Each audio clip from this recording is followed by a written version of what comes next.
New York is always a dream place.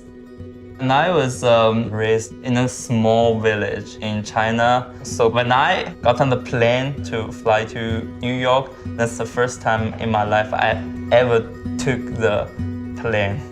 Yeah, so when the plane started to go up, it's like every minute of my life has left behind. It is very, very hard for me the first half year living in New York City. I try to make friends with domestic students here, but it's like there is some kind of distance for us to know each other very well.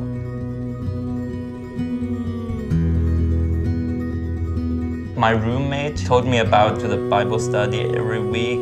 I got to meet Tang through his friends and suite mates. It took a while for me to meet him. I finally met him in the spring. My roommate invited me to the winter conference of Navigators. I wanted to join them to see what would go on.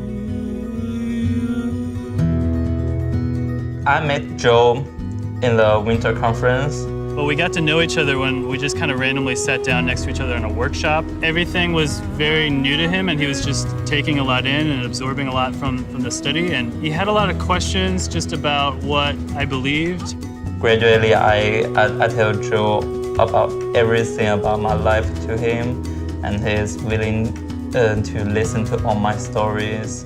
And at the time, I was not a Christian, but hearing all the good things about being a Christian really makes me want to know more and more. Then he invited me to a Navigators trip to Florida. I looked at the housing assignments and I said, let's move this around so that our two best evangelists are in his room with him. I didn't really know him before the Florida mission trip where we both went on together. That's when I met him, and he's a non-believer and he's going on this mission trip, and I just knew like there has to be something more going on here. We just had a whole lot of conversations like every night before going to bed about the day, about the testimonies we'd hear, and about like what it meant to know Jesus and why we'd want to do that.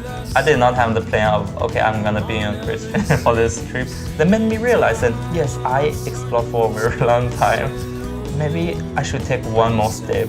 There's this illustration that we've learned in the Navigators called the bridge illustration, and it's something that we use to kind of, in a really succinct way, share what the gospel message is for people.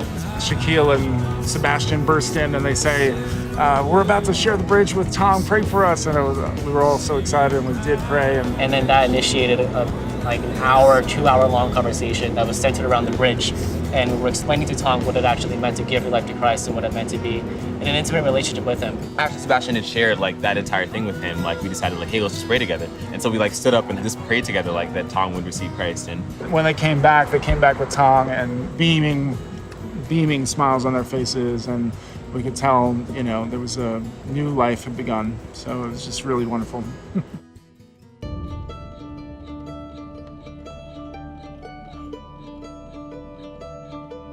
It's been all about relationships with one another and how that might draw him closer to God. I think my one-to-one meetings with Tang have just become more personal. Even getting to know Tang as well as I did at Winter Conference and in the men's Bible study, I've gotten to know so many more things about him, and he's just opened up in ways that I don't think he has in a small group setting. I can see some of my friends, they're living kind of depression, and I said, come to the church, come to live in the family, and maybe you could feel different.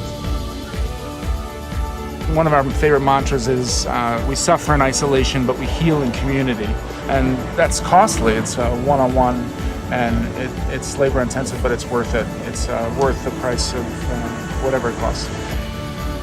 I used to feel very nervous, very low of self-confidence, and now it's like, I feel very comfortable because I'm the child of God.